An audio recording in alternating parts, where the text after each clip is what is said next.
I recorded the video for this video and I kind of forgot to include one of the most important parts, and I also have an update, so I wanted to include that as well.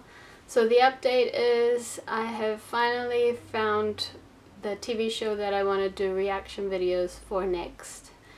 I very nearly committed to Stranger Things, but something just didn't feel quite right, and I think the thing that was missing for me was I just thought if I am going to be doing this, if I'm going to invest a lot of time recording these reaction videos and all that, I do really want it to be for a show that has some level of LGBT inclusion.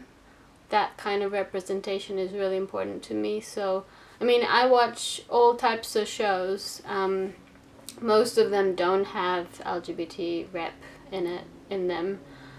But if for the ones that I'm going to essentially be promoting on YouTube, it's important for me that they do have some form of positive rep or inclusion at least of LGBTQ. So I am not going to be doing Stranger Things, but the show that I will be doing reaction videos for next, I am extremely excited about, because I've been a fan of this particular series for years. And when I say years, I mean years. It is Marvel's Runaways. I've got every single comic there is. It was like my first favorite comic book series that I've kind of committed to reading from the beginning to the end, and bought every single edition. I heard rumors years ago that they were going to do like either a feature film or a TV show, and I'd been checking for updates, and then it was going to happen and then it wasn't going to happen, so I just kind of forgot about it for a while, and now it's here. The premiere is going to be, I believe, 21st of November, and it's on Hulu. So yeah, it's a bit of a wait, so I won't be on YouTube until then. But I'm so excited. I can't even tell you. I'm just so excited for Runaways. Oh my god, all the characters. And I saw the trailer. The trailer looks so good. So this should be good. And as for the actual thing that I wanted to attach to this video, I actually meant to tag one or two friends in doing my questionnaire, which is 28 intense-ish questions on LGBT representation in film, TV, and literature. Just because I think for us there is quite limited representation across those mediums.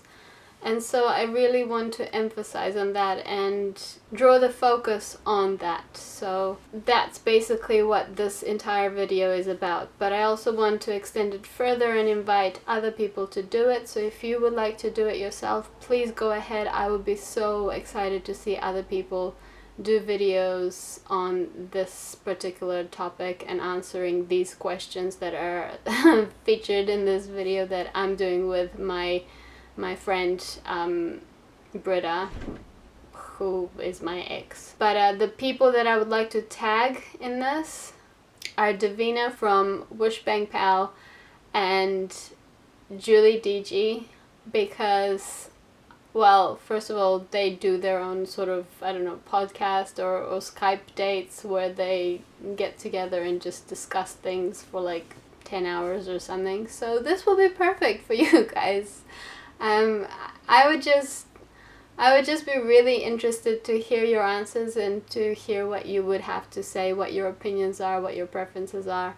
And I feel like you would have a lot of good info to offer other people and give suggestions on what other people can watch and read that will be good for them. Because there is, even though our selection is not very big, there are things new and old that people haven't heard of, and so I think this is a good opportunity to share on what's out there, and you know, like, we share within our community and encourage others to watch things that are good for us and fun and stuff, yeah, so, and hopefully we will have more of that in the future too. Yeah, that's basically it. So Davina and Julie, it's up to you whether you want to do this. I challenge you to do it. It's gonna take a while, but I think your Skype dates are perfect for this.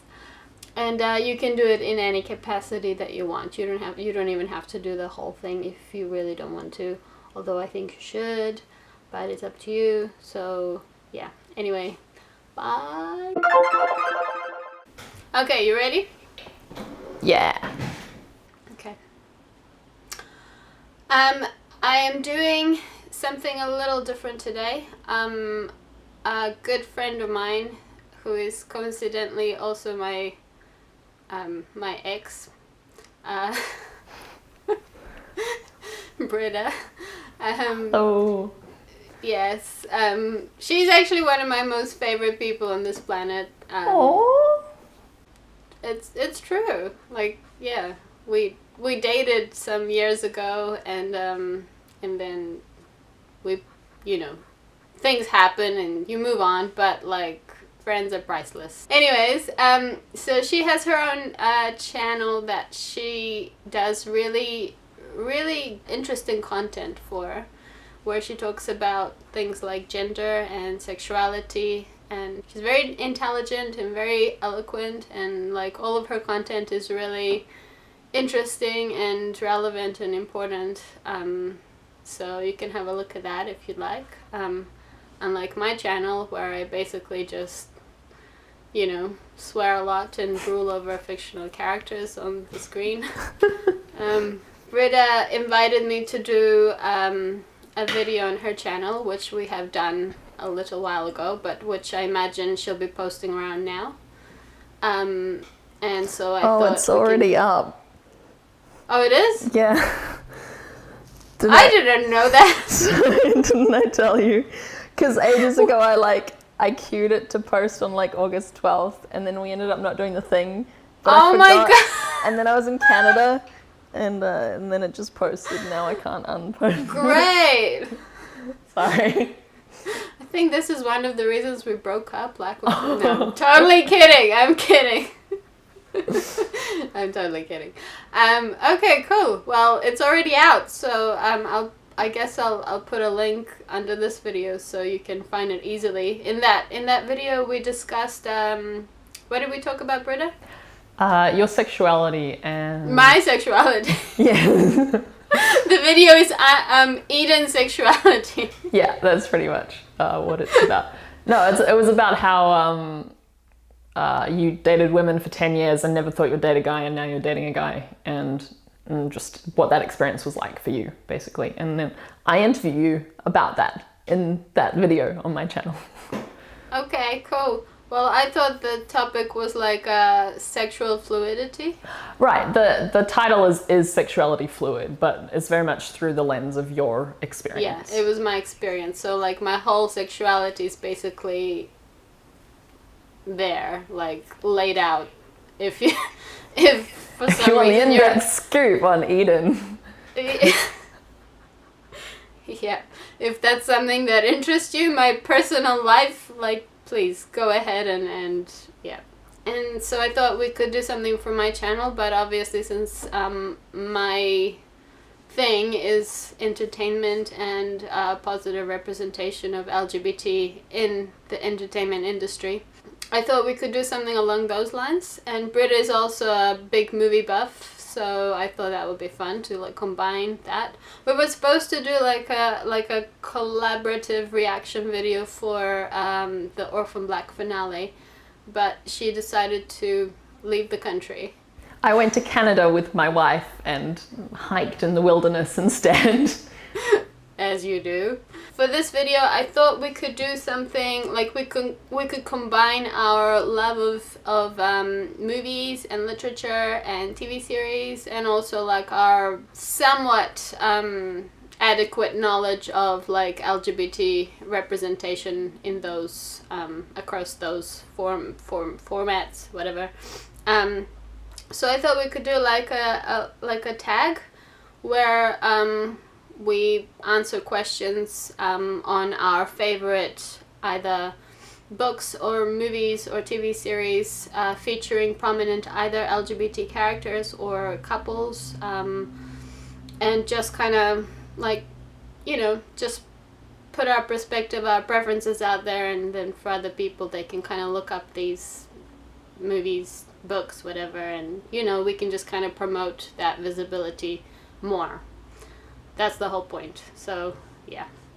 So I've named this tag 28 intense-ish questions on film, TV, and literature, the queer edition.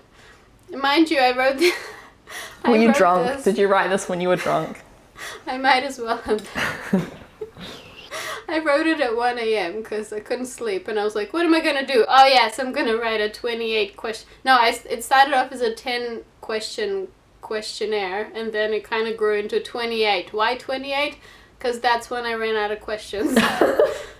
I wanted it to be like a round number, like 30 or 25 or something, to make it seem more catchy.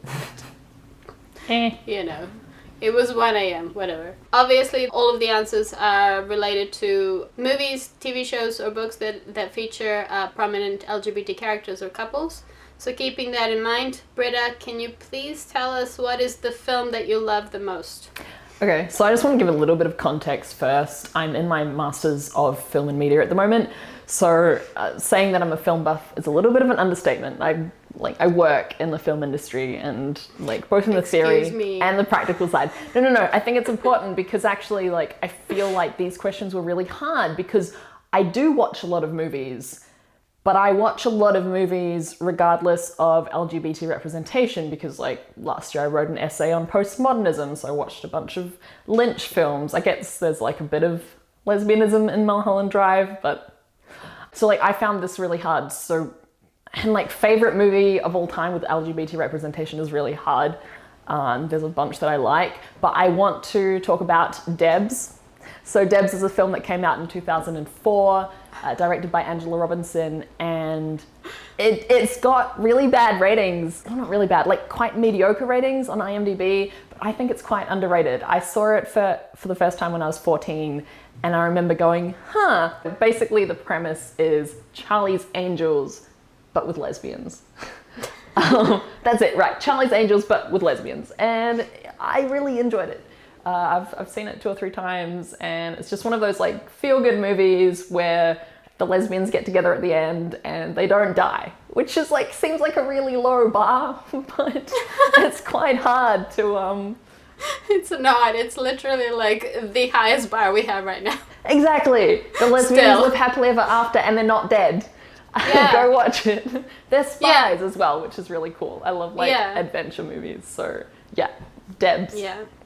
Cool. How about you? Okay, that's a good answer. Thank you for that, and that was very enlightening. So my favorite film would be The World Unseen. Have you seen that one? No, I've not heard of it. Really?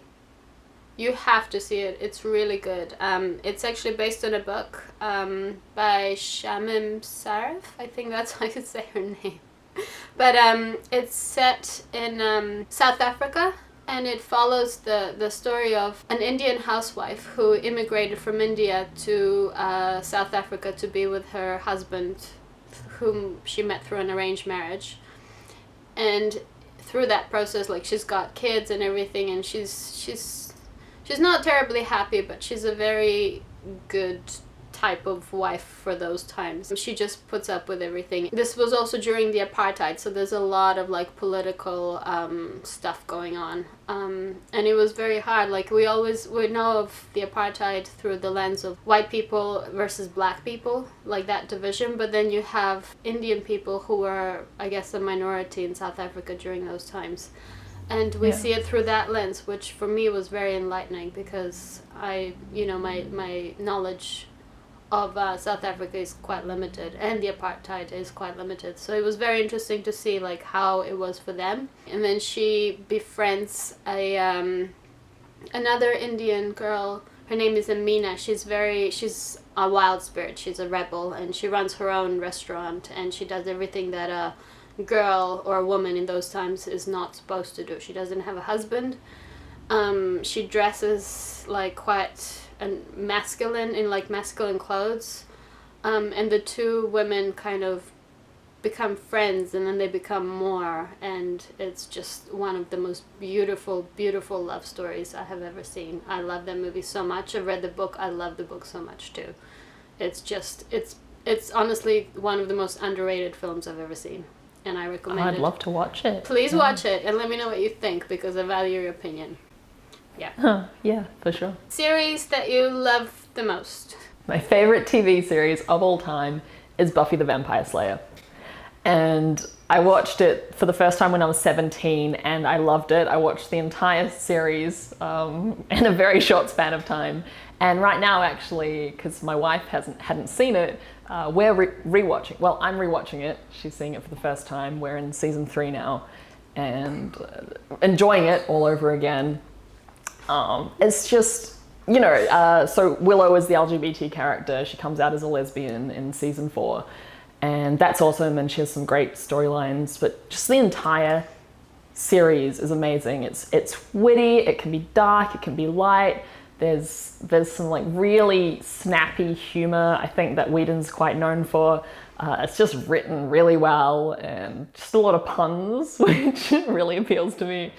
And like action scenes and women kicking ass and magic and fantasy, but it also does address some very kind of like deep real life questions and issues, often in a metaphorical way, but not always. And yeah, I just love it. I just love Buffy so much. Good answer. Yeah, that's a really good one. Buffy is really iconic, and it also gave us one of the most iconic queer deaths, if you can say that, the stray bullet kind of thing. So it was iconic in that sense too. But also spoilers, Eden. What if someone hasn't seen the best TV series from 20 years ago? Don't let Claire watch this video. I guess for me, I would have to say Winona Earp. That's my favorite TV show because it is just mental. It's mental in every way possible. It's got the best kind of representation in every way. A woman who kicks ass, sometimes pregnant, might I add, and she doesn't let that stop her. She's a demon hunter. Oh, funny, I just realized, so Winona Earp, have you seen Winona Earp, Britta? I've seen one episode, maybe a while ago. Some people say Winona Earp is kind of like the cowboy Buffy. It's like Buffy 2.0, so it's odd that you should pick Buffy and I should pick Winona Earp, but it's just so good. Winona, the lead character, she's just so badass. She's fearless. She's messed up. She's real. She's brave. She makes mistakes. She swears and drinks beer and has protected sex, but then okay, spoilers. But it's feminist to boot, and it's got amazing representation in terms of queer representation as well. It's also quite inclusive. We're getting more characters that are, different ethnicity, different race and all that, which I also love and really appreciate. And yeah, it's good, and it's so fun and funny and really it has dark moments, and it's like borderline horror. Well, not really horror, it's more like gore thriller type thing, but it's pumped up with action, and it's also like feel good. It's got feel good moments, and it's just the best, and I highly recommend it to anyone. Okay, so next one, your favorite book, Britta. So I haven't actually read a ton of LGBT books. I did read one fictional book recently called Neither Here Nor There, and it's based in San Francisco, so that was really cool because I had some moments where I was like, hey, I know that place. Written by I don't know if he's non-binary or he's a trans guy, but an AFAB trans person, and about his coming out experience. And it was just really authentic and yeah, just done in a really sweet kind of way. And again, no one dies. It's based on a true story though, so you'd hope no one dies. For me, it's The Price of Salt by Patricia Highsmith. Most people know it as Carol, or Carol the movie is based on the book Carol. I choose to call it The Price of Salt, the original title, because I feel like it captures the essence of the story more than Carol. Carol is too focused on Carol, the character Carol, yeah, yeah, I wasn't too crazy about the movie, and the reason why I love the book so much is because the way it's written, in my perspective, is honestly just a masterpiece. It captures the essence of the feeling of falling in love for the very, very first time. And I think that feeling is really universal. Like, anyone can relate. Anyone, regardless of their age, gender, sexuality, can relate to that feeling. And I think that's why it's so magical and beautiful. It's that it follows the story of this girl. She's 19 and she falls in love for the first time. And yes, it is with an older woman who is going through a divorce and a custody battle, but that's not the point. Whereas the movie focuses on that. The book focuses on the point that she's falling in love, and that whole like whirlwind of emotion of like trying to figure out what these emotions mean and how they affect you and all that, and it's beautiful. Which brings us to the next question of best book adaptation. Britta. So, you're the one who introduced me to both these films, actually, which I really appreciate. I wrote two down here, Fingersmith and Tipping the Velvet. So they're both by the same author, and both the film adaptations are amazing. There's actually a new adaptation of Fingersmith out now called The Handmaiden, which is also amazing, and watched it recently. The cinematography is beautiful, but I loved watching Fingersmith. Don't look up the plot if you're going to watch it, because it's one of those big twist kind of films. Is that giving away too much? No, someone told me that like Fight Club was a big twist movie, and then I just watched it. And The Matrix. And that one with the guy that sees dead people. Anyway, they're both great. See them. Go see them. Watch them. For me, it's The Handmaiden. And the reason why I picked The Handmaiden over the Fingersmith, the BBC adaptation of Fingersmith, is like, I love the BBC adaptation so much. Like, I remember when it came out, I went nuts over it, and I made my girlfriend at the time watch it. But the reason why I picked The Handmaiden over it is because it was made on a much bigger scale, and I love the fact that it's set in Korea and it's dealing with the Japanese Korean situation at the time, set in a different time period altogether. I think and also the ending is, even though it's slightly different to how the book is, like there are some unexpected twists to the original book and the original adaptation. I just love it because the ending gave me more of what I'd hoped for.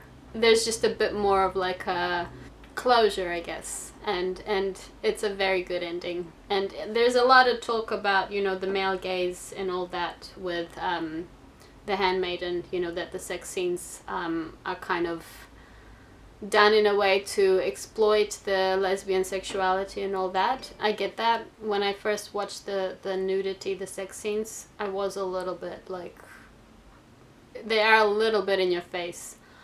But then I watched the extended edition, and there's more of like a natural build-up, slightly more of a natural build-up to it, and now they actually don't faze me like before. I actually appreciate it for what it is, because the story deals a lot with sexuality in general, not just homosexuality, but sexuality. Like the fact that the character of Hideko, her original name is Maud. Like, she is essentially, she reads sexual texts out to gentlemen, and in the Handmaiden adaptation, she performs some of the sex acts from the books. So it is a very sexual story, and so it's quite fitting maybe that there would be so many nudity scenes. Okay, next one.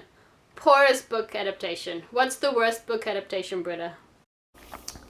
So I don't actually know a ton of book adaptations that have been adapted to television or film.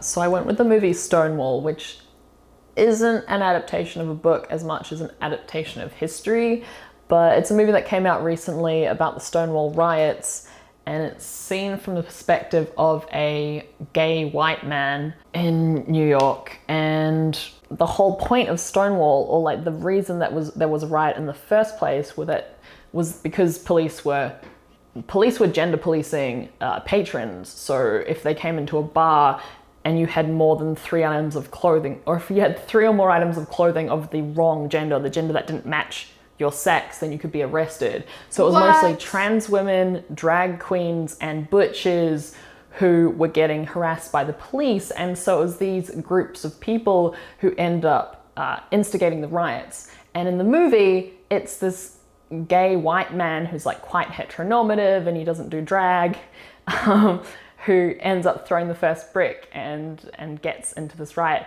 And it's just a complete like a lie basically about what happened, you know. And you can say it's loosely based on history, but you know, for an already marginalized group, like what's her name, Martha P. Stewart, who was a trans woman of color, was one of the very big figures of the original Stonewall riots, and she barely has any place in the movie.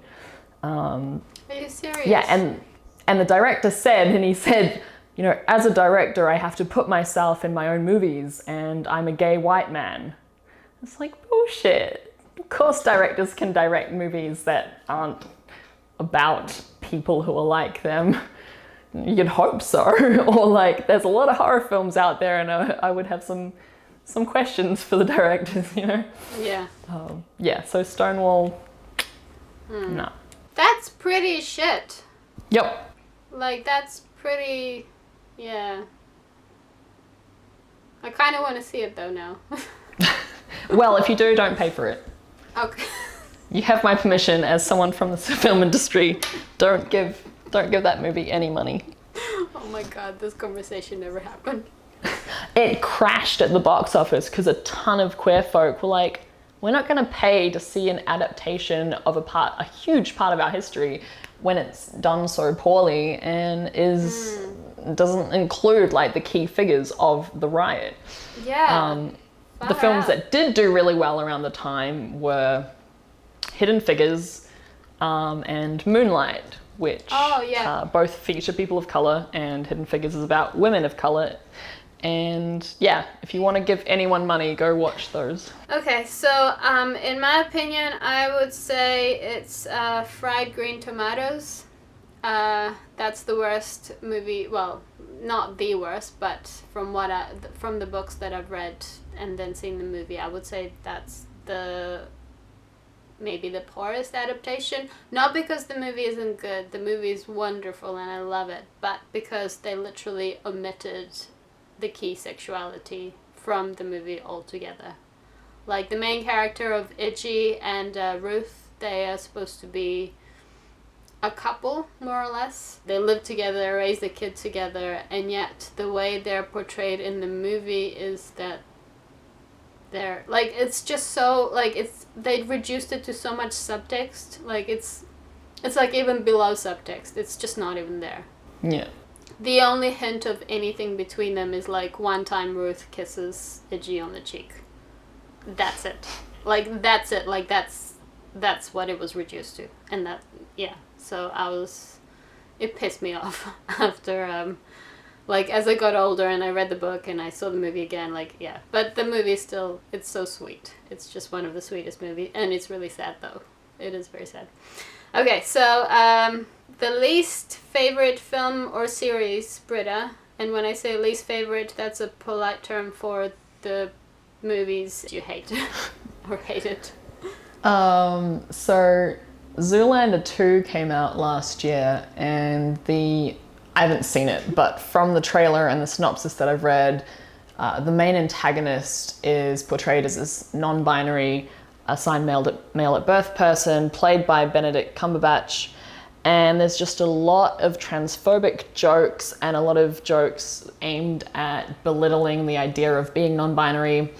And it's not even that this film is horrendous, it's just that the timing was really terrible. Like, it's 2016, right? Trans rights are in the headlines, non-binary people are suddenly like becoming noticed, and this film comes out thinking that it's trying to be funny, and it's just like, it's not. And there's another joke in the trailer that like makes fun of the idea of being intersex, or like conflates intersex conditions and being trans, and it's just a shit show. And yeah, it's just frustrating, because obviously the writers thought it was hilarious, the actors thought it was hilarious. I had a sliver of respect for Benedict Cumberbatch before he played this role, and now I'm like, what are you doing? It's just one of those, it's just like a faux pas, right? It's like someone showing up to a wedding with cut off jeans, and you're just like, oh, really? Really? Oh, like, only you think that this is a good idea. Just you. Oh, Yeah. that's too bad. That makes me really sad. And it's a shame, because like Zoolander 1 was like quite quotable and had some good, a few good moments. Zoolander 1. Yeah. But no. Yeah, messed up. that's too bad, and it's really sad when people we look up to, or actors or directors we generally like, do make such ignorant, uninformed decisions like that, it's like a letdown. Yeah. My least favorite film or series, or rather a film I hated very much, was Blue is the Warmest Color. Huh. I watched it, and yeah, about halfway through I was like, I just can't wait for this to finish. Was this halfway through during the scissoring scene? Yeah, the scissoring and the 69ing and like all of it. Like, it's not even the sex scenes that were for me the worst. It was just the whole movie. It didn't leave me with anything but wanting to like kill myself. It was just so freaking depressing. Yeah. And it was just so, like, I understand what they were trying to do. They were trying to portray a realistic situation or a realistic journey of a girl. And the thing is, maybe because it reminded me slightly of like some of my own experiences, I guess. Like, that was the thing that I didn't want to be reminded, and it just left me feeling uncomfortable and unsettled, and like when it finished I was like, I just want to forget I ever watched it. And I've never liked it, and the sex scenes I thought were like I don't even know.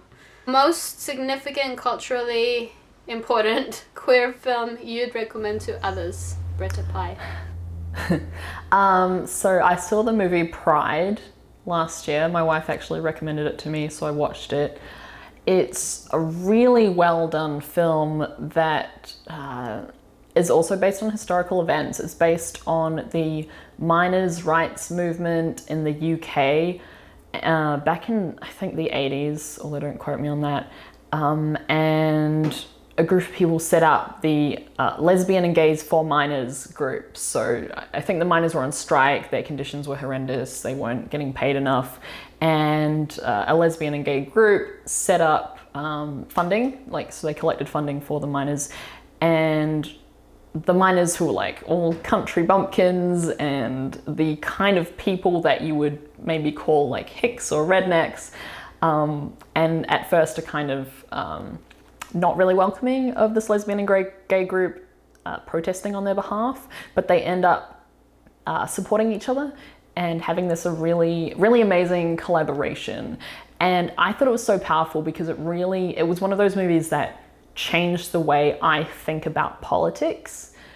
It changed the way that I think about how, I already knew it's important for minority groups to support each other, and if you're if you care about one group of people and one group of people's rights, it's easy to see injustice in other places in society, but it really helped me see that in action. And there's a historical basis that this helps, you know, and it actually works. And there's a reason that like the trans rights movement supports Black Lives Matter, supports immigration, like helping immigrants and stuff. Refugees. Like they're all interconnected, and this movie really helped show why and how that functions, while also just being a really sweet and sincere film, and the characters are well-rounded.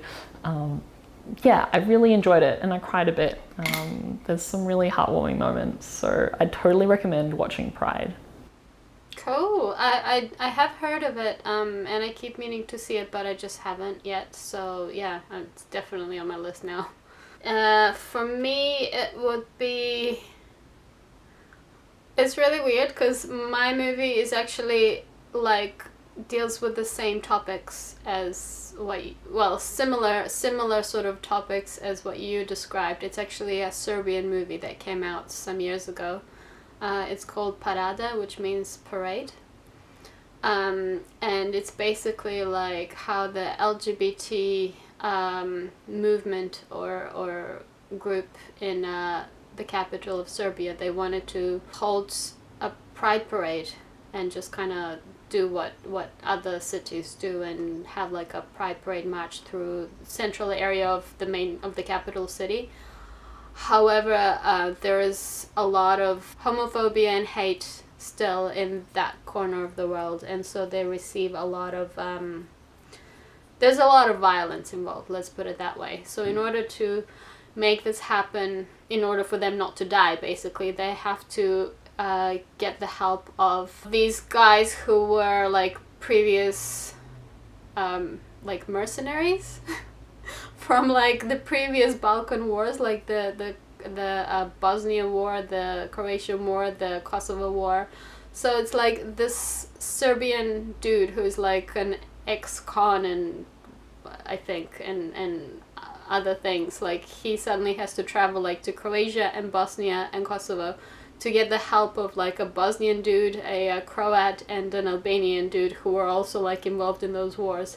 And they all come together, like they're kind of like friends, but like frenemies friends, like they were enemies but became friends through the wars, and they kind of have to get together in order to go back to Belgrade and protect a bunch of gay people like during the parade. And it's done in such an amazing way. It's such a powerful movie.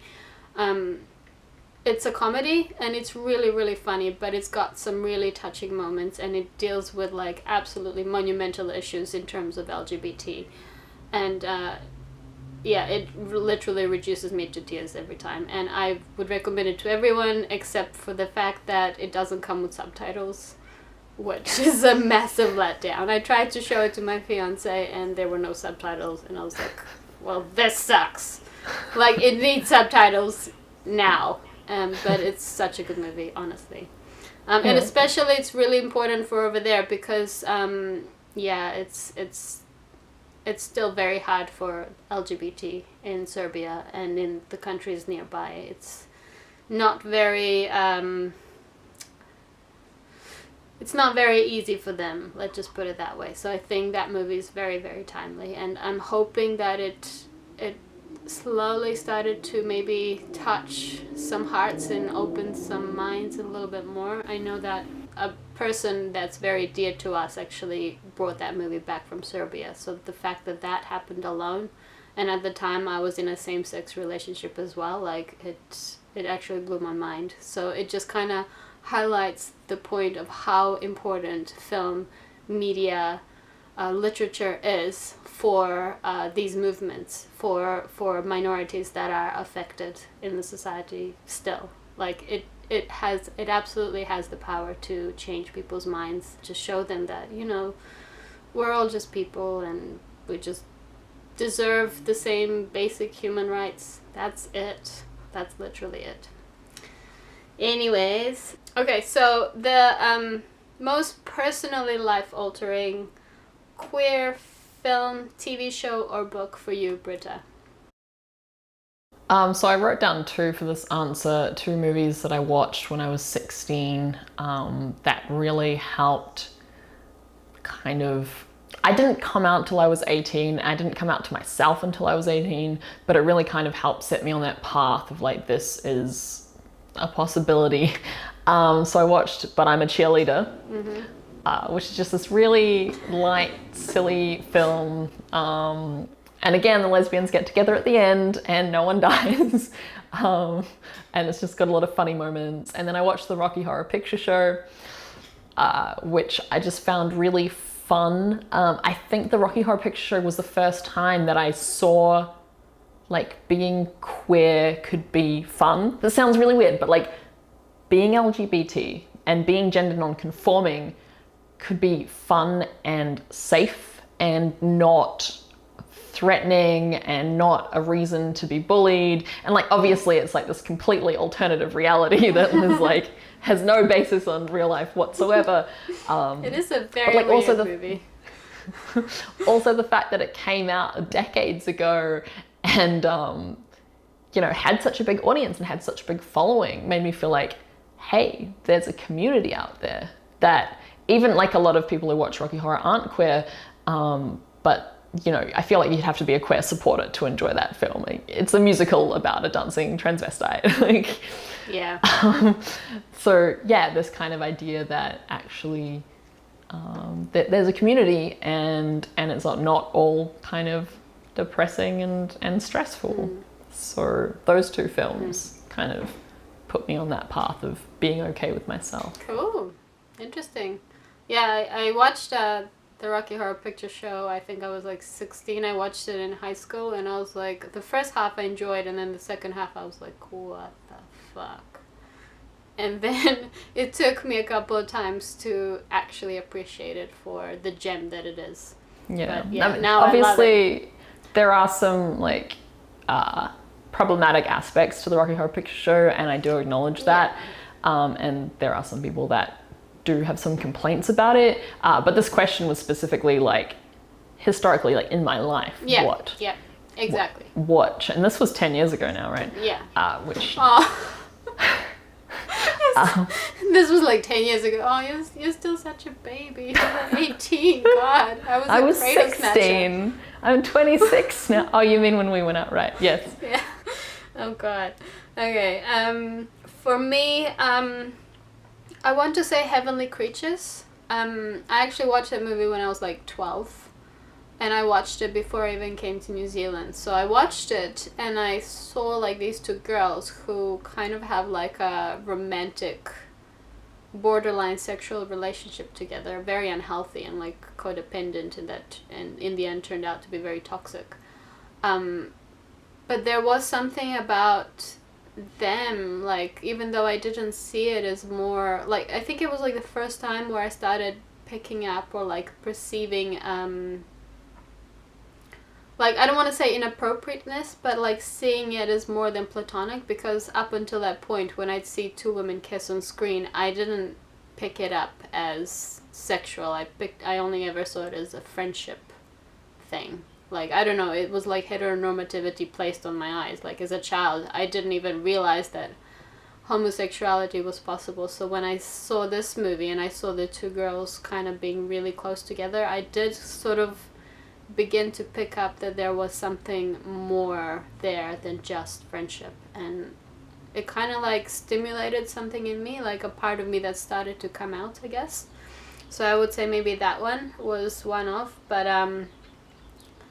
I think the other one I would have to say is, that's in terms of movies. So a TV show, I would say Buffy the Vampire Slayer, because I remember, I mean, I'd watched Xena, and I was always drawn to Xena for some reason that I didn't know why, in her relationship with Gabrielle and all that. But like in terms of Buffy, I remember when the word lesbian was used the first time, and it was like, ooh, Willow and Tara, you know, they're a couple, and it was like, for me, it was a huge deal. And I remember watching Buffy kind of secretly at night and being like, oh my God, are the girls gonna feature? Are we going to see like them together in some capacity? it was a really big deal for me. I was just a very shy, very closed off teenager who was beginning to kind of like get a grasp of her own sexuality. So I think that TV show really, like, it just made an impact on me, like a really big impact. My wife and I were watching an episode the other day in season 3, and she's sitting there kind of jiggling for a bit, and she looks at me and she's like, Britta? I'm like, yeah. And she's like, when does the gay happen? And I'm like, oh, not till season 4. You have to wait one more season. She's like, oh, okay then. Yeah, but I mean, that's good that she got to see that and that she would ask a question like that, because it kind of like shows you just how censored things were back then. Like, that their relationship was really only just implied, and that if they ever shared a kiss, it was like off screen, you know, it was like... Well, no, they don't meet till season 4. Huh? That's what I was... Oh, they don't meet Willow and Tara don't meet till season 4. Oh, okay, my bad. Okay, well, you'll see then in season 4, like, when they do meet, like, you will see how, like, how limited their interaction is on screen, because I remember that. Yeah, that scene in Buffy the Musical episode, when, like, it's quite obvious watching it now that Willow goes down on Tara, but, like, I think Whedon had to fight to keep that shot in there, and it's like a really innocent, very quick shot. I mean, innocent as in like kids wouldn't be traumatized by it, right? No, I didn't. Like, yeah, it's obvious now, like, to me as an adult what was going on, but I mean, when I watched it when I was 17, like, it didn't click straight away. Yeah, I was just like, oh, they're cuddling. Yeah, same. It didn't click for me at all, and then I watched it like in the last, I don't know, 5 years or something, and yeah, now I'm like, wow. And what's really funny about it is, like, you know how he is really good with puns. So the lyrics are, you make me complete. And she's singing, you make me complete. Wow. Oh, wow. I didn't pick that up. That is good. While Willow is, so I was like, wow, that's sneaky. That's brilliant. And it just, like, it's those little things like that that just make that show so... special. Most traumatic or traumatizing film series book for you, Britta? I don't have one. Okay. I've watched movies that have traumatized me, but they didn't have anything to do with LGBT characters or people. Okay. For me, it's Boys Don't Cry. It was the death of Brandon Tina, a transgender guy who gets sexually assaulted and then murdered. It traumatized me. It fucked me in the head, and it still hurts. And the worst part about it is it's based on a true story, which is really, really fucked up. Queer character most like you, Britta? Have you seen this TV series Carmilla? Or the web series, rather? Yes, I've seen the first season, 2 seasons. Okay, you know La Fontaine?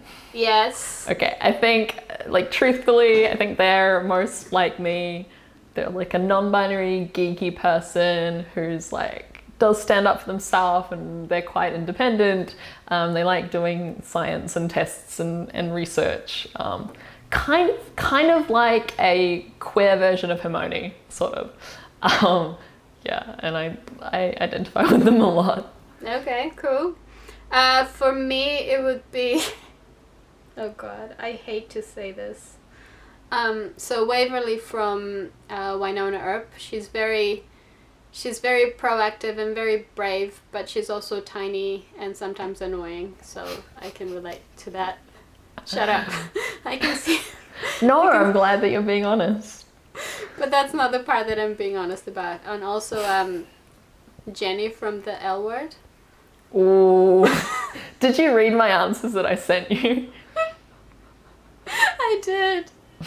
And the reason I cringe to say her name is because she's literally one of the most hated characters ever. But it's the fact, like, how she was portrayed in the beginning of the series, that she was just kind of like a very creative, very sensitive, very artistic, poetic sort of person. Like, that's the... and also who also says very inappropriate things. I mean, the thing with Jenny that I found really weird was she's kind of like two different characters. Like you have Jenny season 1 and 2 and like a bit of season 3, I think. And then you've got like the rest of season 3, 4, 5. Were there 6 seasons? She just went crazy. She literally... Yeah, she just like completely changed. And if you say like, oh, I feel like I'm a bit like Jenny from season 1, then I'm like, yeah. Like young, creative writer kind of person, figuring out her sexuality. Yeah.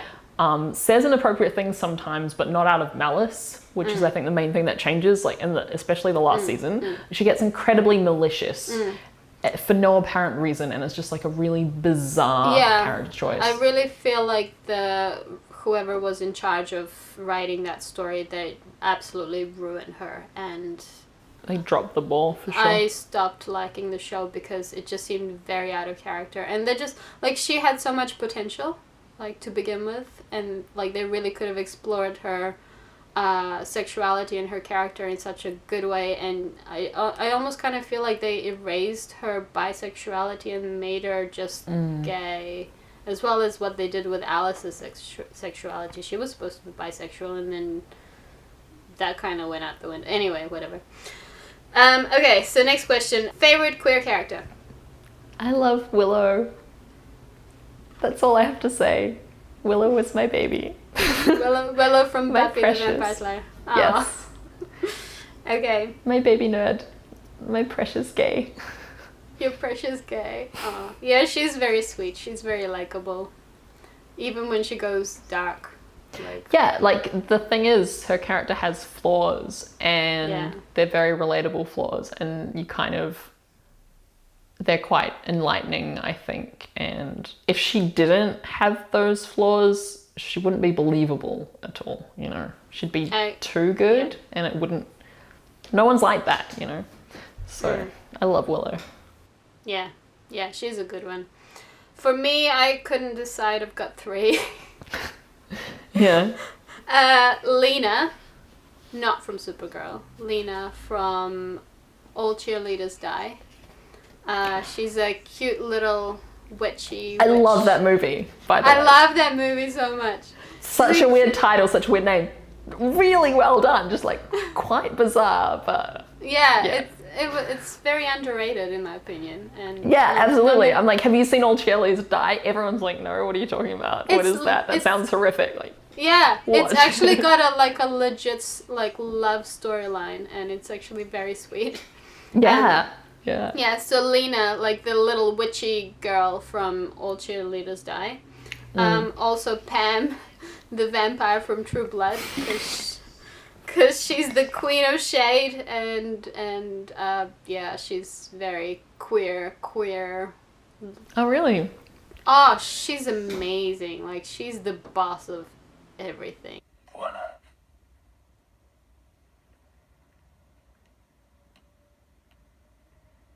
Oh my God. I'm a Republican. Thought you were mad. You don't know me that well. My mad face and my happy face are the same. Is there a problem? No, hooker, look, I can't sell all this shit by tomorrow. I got a cousin in trouble. She needs me.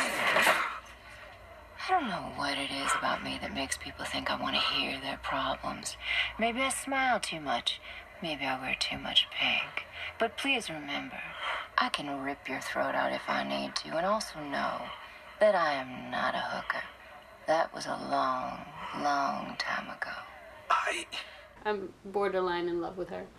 And also Tamsin from Lost Girl, because she's just crazy and cute. I just love her to bits. Okay, next question. Worst queer character?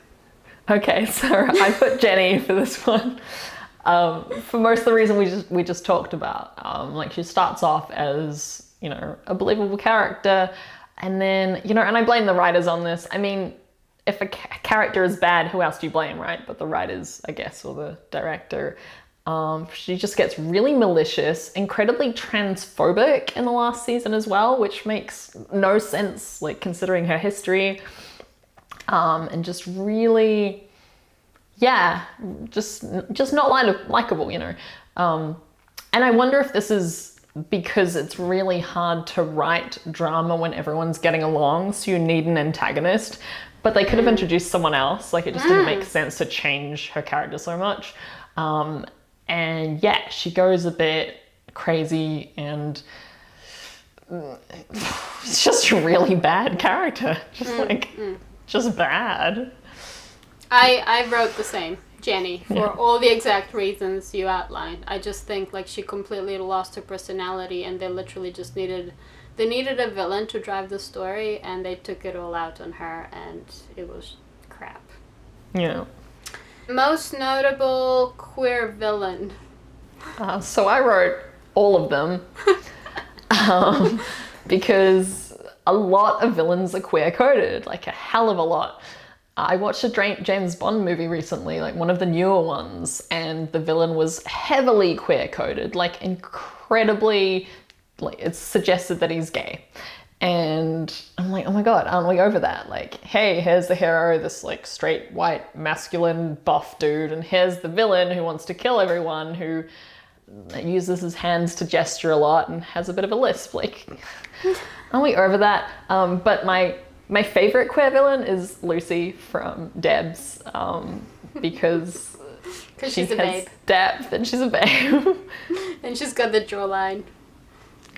That's all. She's a babe. She's a babe. She's a babe. She's Yep. a babe. Yeah. For me, it's Rose from Jane the Virgin, aka Sin Rostro, aka Denise, aka Claire. She had a bunch of different names. Have you seen Jane the Virgin? No. She's amazing. She's just the boss of everyone. I love her. First same-sex crush from film or TV. It doesn't have to be a queer person. It can anyone, but anyone that kind of made you go, oh hey. well, yeah. First, like same-sex crush. Yeah. Yeah. Phoebe from Charmed. Ooh, Phoebe from Charmed. For me, it was I used to watch this Australian soapy called Heartbreak High, and there was a teacher called Sam. She just turned up on this like motorbike and like removed her helmet, and she had these like beach tousled like blonde dreadlocks and like a leather jacket, and I was like, wow. 3 straight characters you wish were queer. Okay, so the Dragon Ball Z universe, but where Goku is a trans man. Okay. Hermione from Harry Potter, Yeah. but as she's growing up, realizes that she is a polyamorous lesbian. I would watch the shit out of that, or read the shit out of that. I mean, I would too. Yep. Sherlock Holmes as a non-binary detective. Okay. I would also watch that. Okay, I almost kind of don't want to read my answers because as I wrote these questions, I wrote the answers as well. And mind you, by this point, it was like 2 a.m. in the morning. No, you don't get to justify yourself. Just go. Snap it up. This is what I wrote, oh man. I wrote Jean Grey, aka Phoenix from the X-Men trilogy, because red hair and I just want to date her. I just imagine, wait, hold on. I just imagine you at night writing in your phone notes, having some tequila, because I don't know, your hair's like in your face and you're just like, oh, Jean Grey. Oh, yes. Stop.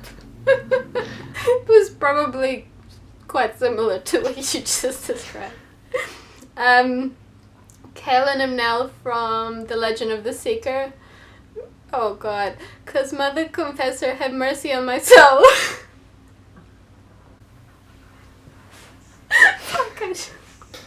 Are you okay? I can't believe I wrote that. I think I thought I was being funny at the time and now I'm just embarrassed. And Elizabeth Bennet from Pride and Prejudice, 'cause she's so smart and deserves to munch on a muffin. That's what I wrote at 2 a.m. Okay, your favorite canon ship? Bo and Lauren from Lost Girl, Oh, you're a d.e.b.s fan. They're just so good together.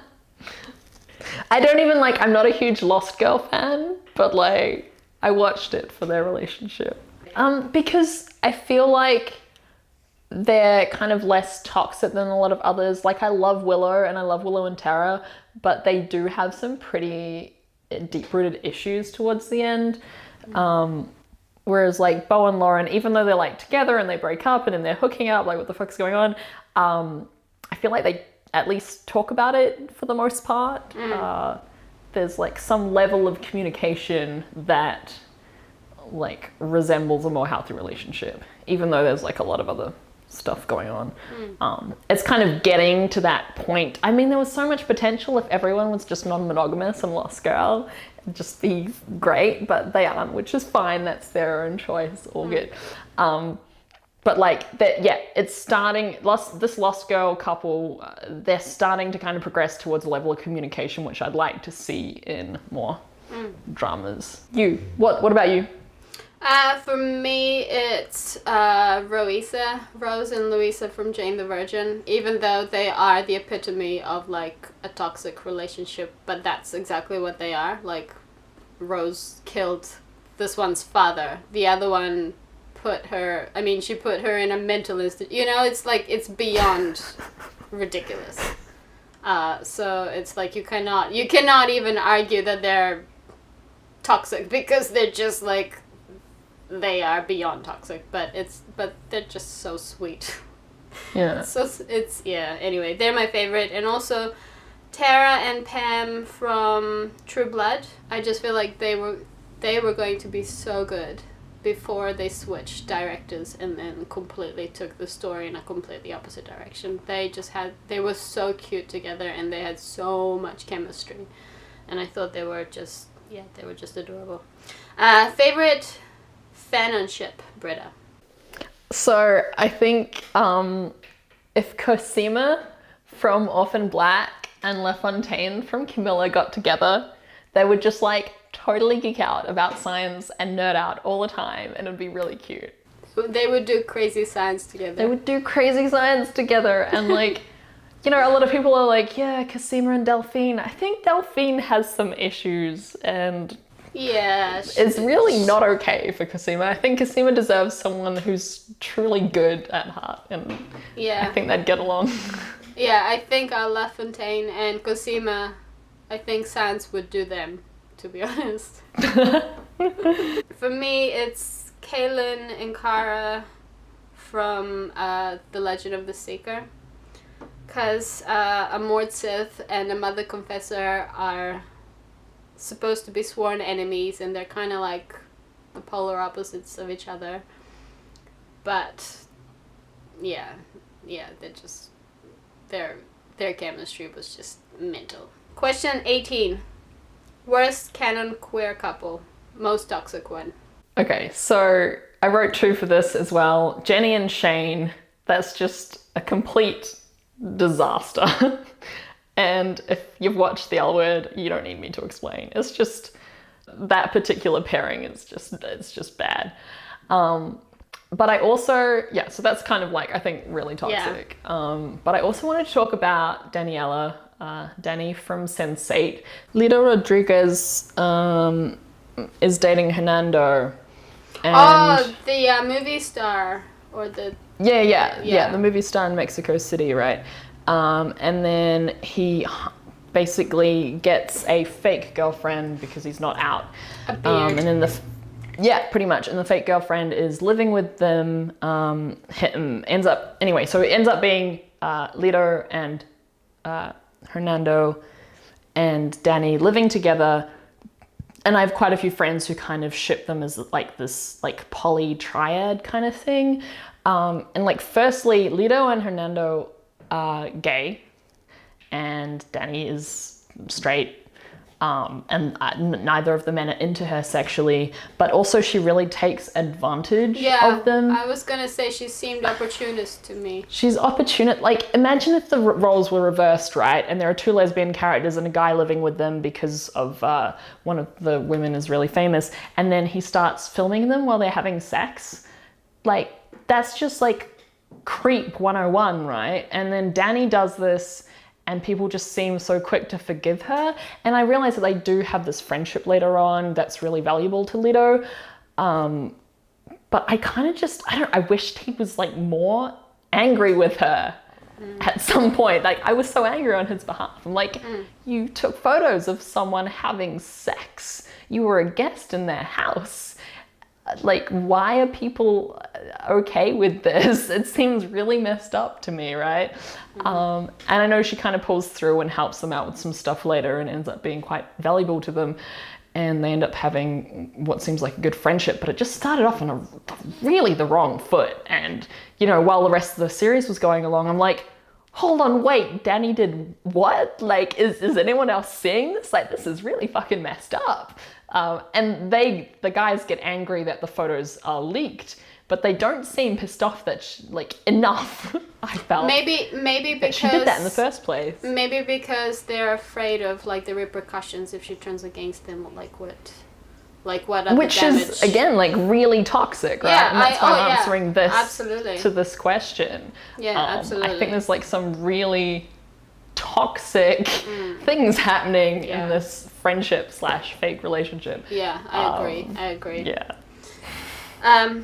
For me, I would say Rose and Louisa again, but again, they're just like beyond like toxic. Like, again, Rose murdered Louisa's father and then kidnapped her and took her on a submarine and all that. Like, it's just, but you know, it's a telenovela-esque TV show. It's like meant to be like a soapy type TV show, and as someone who's never watched this sounds really interesting. Yeah, no, submarine? it's amazing actually. Like, all the twists and turns and like the surprises and plot twists and like plot twist at the end of season 2. I couldn't believe my eyes. It's like, it's amazing, but it's the epitome of like a villain.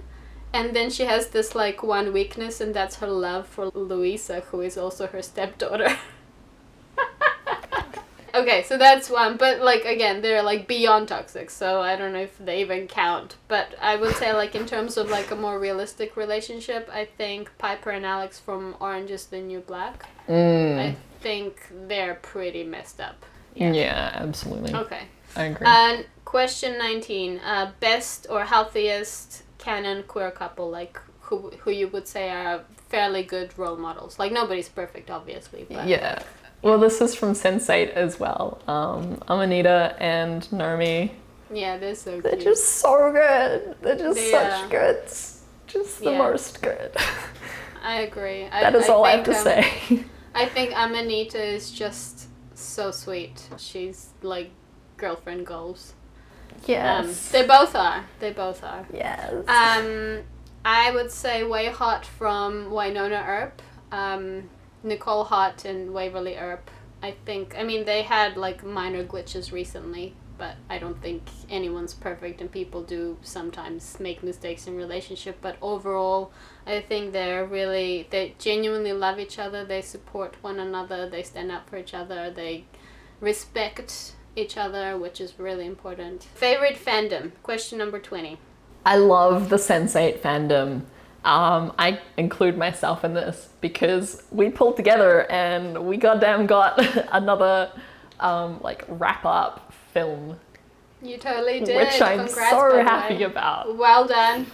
I'm happy too, even though I haven't even seen season 2, but like, I know how much potential that show has, so I'm really happy for you guys who are hardcore fans. I would have been okay with 2 seasons if it had wrapped it up, but it ended on a cliffhanger. Yeah. And it's like, no, you can't just stop. Yeah. I need That would be pretty I need sad. to know what's going on. For me, it's Winona Earp, because for similar reason, like, it was the fans like banding together and making a whole lot of noise online that managed to get season 2 and then season 3, and honestly, they're just hands down like the most supportive, fun-filled fandom that I've kind of been a part of, and there's just so much love and just so much fun and support, and just, yeah, it's awesome. Saddest queer death? Question number 21. Okay, the movie Freeheld. I bawled like a baby. So well done. It's got Ellen Page in it. It's based on a true story. It's just the sweetest movie, but I cried. There was flooding happening. Yeah.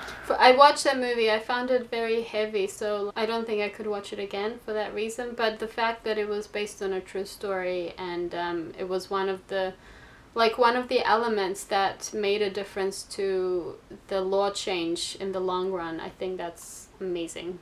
For me, it was Tara from Buffy, because again, like, that was like one of the, at the time when I really needed representation in some way. Like the way she was just killed off, it devastated me. It absolutely devastated me. I think like at the time it was as bad, like it left as much of an impact on the younger queer audience as Lexa would have had last year. No, not last year, the year before. It was big, like the way she just was killed off by a stray bullet. It was, it left a massive ripple effect of just agony for the fans, and I was one of them. But we didn't have social media back then. Question number 22: stupidest or most pointless queer death? So I was watching the Canadian teen series Degrassi for a while, because there's this transgender guy on it. There was, called Adam, and at the time I was questioning my gender, and it was some really good representation. He was a pretty cool guy, and they killed him off in a car crash. Spoilers, or this was like 3 years ago now or something. And I think the main reason they did that was because, so Adam was a female to male trans person, and they had a woman playing him, and he was at that age, like 17 or 18, like about to graduate, where his parents were really supportive. So like in real life in Canada, he absolutely would have been allowed to start hormones at this point. And like obviously the woman playing him wasn't going to go on hormones. And I know that they did this fine with Max from the L Word, but they got an actress with like quite a deep voice, who had like quite heavy set features already, and they did the stubble makeup and the facial hair, and I think it worked really well. Whereas the woman playing Adam was a little softer and like probably couldn't have pulled that off unless they'd gone into post and like done a lot of voice modulation, and I just don't know if they would have had the budget for that. So I think possibly the reason they killed Adam off was because they just like couldn't see how to progress his story anymore with a cis woman playing him. But it just felt really pointless. Like, okay, so you can't continue this character's story arc, but like, can't he just get into college early and leave? Or like, he could have done something else. There's a UK TV series with a trans guy in it, and he moves to America to start hormones because the woman playing him obviously wasn't going to. Anyway, so he dies in a car crash, and I'm like, man, that character was like better than that. He was like texting and driving, and it was meant to be a powerful message about don't text and drive, and to send to teens, but it felt a bit pointless. For me, it was Tara from True Blood. I really think that was the stupidest TV death ever, because we didn't even get to see her die. We just were told that a major character died. That's it. It was, she deserved better. I'm so pissed off at the production team or whoever was in charge of that. Like, it was disrespectful as fuck. Question 23. Most obvious queer subtext film and or series? Xena. Some people would argue that it's not subtext, but I mean, I watched the whole series. Yeah, I watched the whole series last year, and it's still subtext. I think there was an interview with the director as well at some point, and he's like, well, we'd like to have them be lesbians, but the network won't allow it. Like, they just wouldn't have a platform. So like, it was heavily hinted at, but it never actually happened. Although there were those few episodes where it like flashed forward into the future, and like Gabrielle's soul and Xena's soul like sort of ended up together, but again, like it wasn't overtly a romantic relationship, even though like It so obviously was. I mean, I think they were very romantic. Just like there was so much so many touching romantic moments between them, but not sexual. Yeah. I was gonna say Xena as well for the exact same reasons, and also fried green tomatoes for the reasons I mentioned before. So yeah, I'm just gonna leave it at that. Okay, question 24, best queer kiss. Okay, the last episode of season 1 of Steven Universe, where Ruby and Sapphire come together in the spaceship, and Ruby kisses Sapphire on the cheek, and they don't even make out, but it's just such a sweet, heartwarming moment. And I think I actually watched that episode. Keep in mind, Steven Universe episodes are like 9 minutes long or something. I watched that episode like 5 times in a row because it's just so precious. Aww. And I think because your question was like, a kiss that took my breath away. And the breath away part of it was like, this is on a kid's TV show, you know? Like these characters are obviously romantically involved and they love each other, and not in a friendship kind of way. And it's okay, and Steven is fine with it, and the other gems are fine with it, and it was just so sweet, and they're just so good together. Aw, that's cute. Yeah. For me, it's... I've got 3. Yeah. The first one I have to mention was the kiss between Jenny and Marina in the bathroom. I think at the time, like when I watched it, I just fell off my bed, and I watched it on repeat. I don't even know how many times. Also, if you've seen that movie Monster with Charlize Theron and Christina Ricci, We started watching that together, didn't we? I can't remember. And I fell asleep. It's another reason we broke up, really. I think you fell asleep first. I don't remember. So in that moment where Eileen and I forget the other chick's name, Shelby, when they kiss the first time, like you can literally see a shift on Eileen's face, and I think props to Charlize Theron, like she's such an incredible actress. Like that moment really, it was just so pivotal for her, for yeah. Anyway, I thought that was really cool. But I think the ultimate kiss of all time, I think the holy grail of all kisses is the kiss between Lady Jane and Lucy Westenra in Dracula, played by Katie McGrath and... Hold on, which Dracula? Because there are so many versions. No, the TV show, between Katie McGrath and Victoria Smurfit. Like, have you seen it? That kiss? What TV series? Dracula. Dracula. When? It had one season. It got cancelled like a couple of years ago or something. Really? No, Yeah. I haven't heard of it. Really? Huh. Yeah, the kiss between the two women. I'm gonna link you to it. Please do. It's the kiss of all kisses.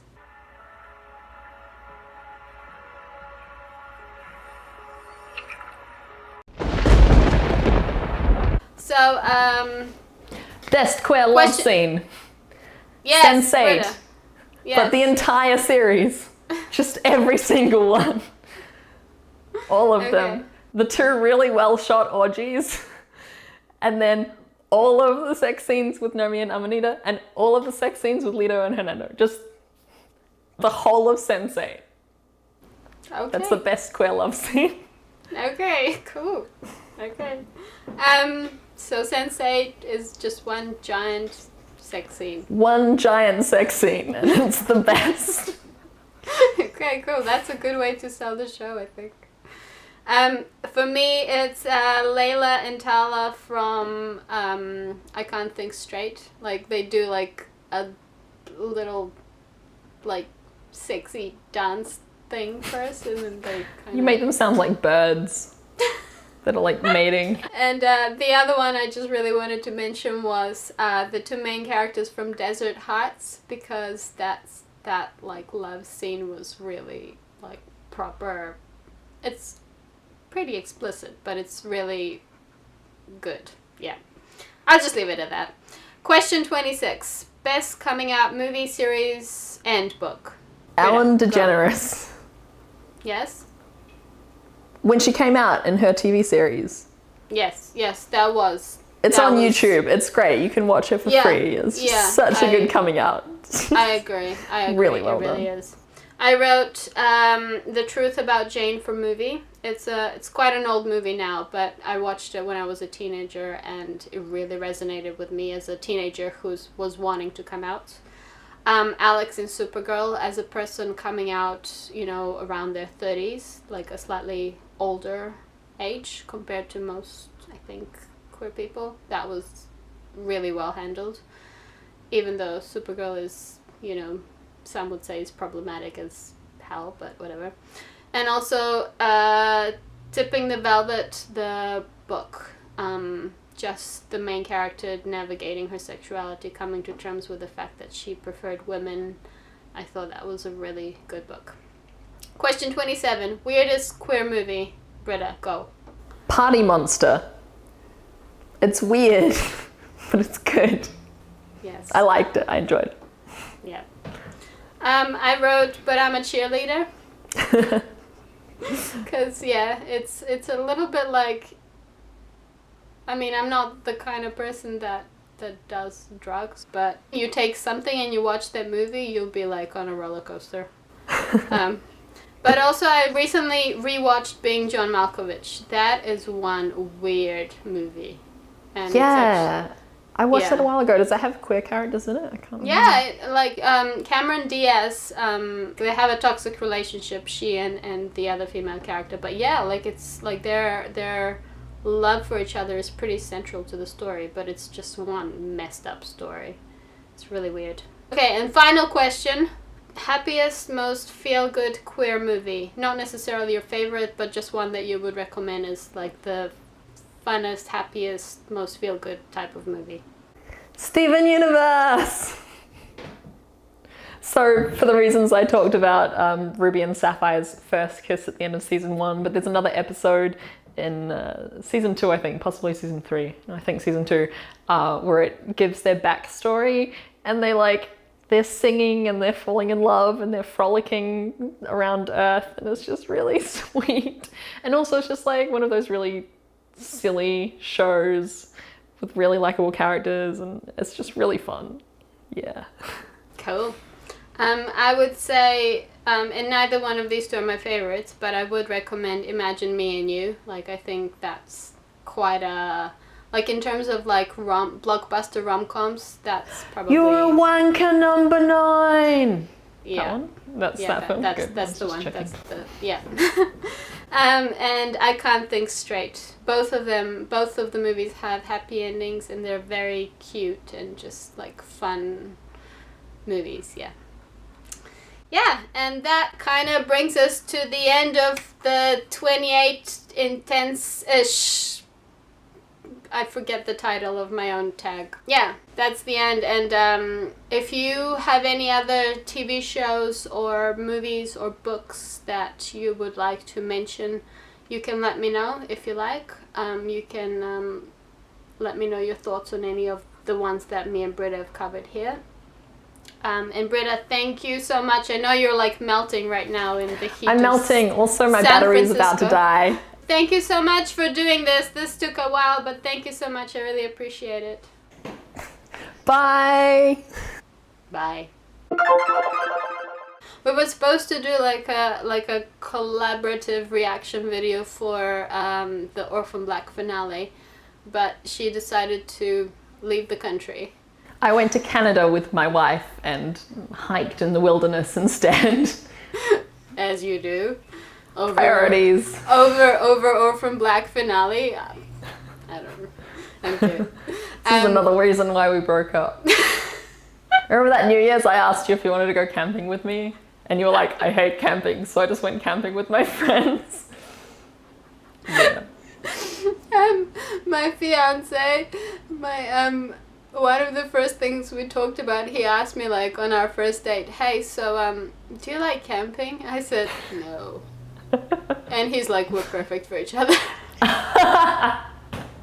So there you go. Oh. I also have, you gave me the entire DVD set of your Buffy series as well, by the way. Oh, that was nice That of me. was so nice of you. How's that going? I've got it. I've still got it. I cherish it. Like yeah, it's there. And also your Angel series, which I still haven't watched. Yeah, Angel's good, but not Not as as good. good, yeah. I'm not offended if you don't watch it. Okay. Also, if you've seen that movie Monster with Charlize Theron and Christina Ricci, We started watching that together, didn't we? I can't remember. And I fell asleep. It's another reason we broke up, really. I think you fell asleep first. I don't remember. Yeah, You I fell love asleep that during one of movie. my favorite movies. It's over. Which one? No, that was you telling me. Oh, that. Oh, right. I was just being you. Right. Well done. That was my imitation of you. Did I do a good job? It's the kiss of all kisses. I'm surprised I haven't heard of it, but probably because it's more recent. When I was Yeah. a teenager, I watched every single vampire movie that existed. Yeah. So when I was like, what? Yeah. It's a I TV remember. show? I remember. Oh yeah, that's when we met. I Good. remember. Do you remember the panel I made you with like little bats and things? Yeah, the one, and you put a rose upside down, it kind of wilted on Yeah. my wall. That was Yeah. cool. Yeah, that was awesome. Yeah. Thanks. I You know. make them sound like birds that are like mating.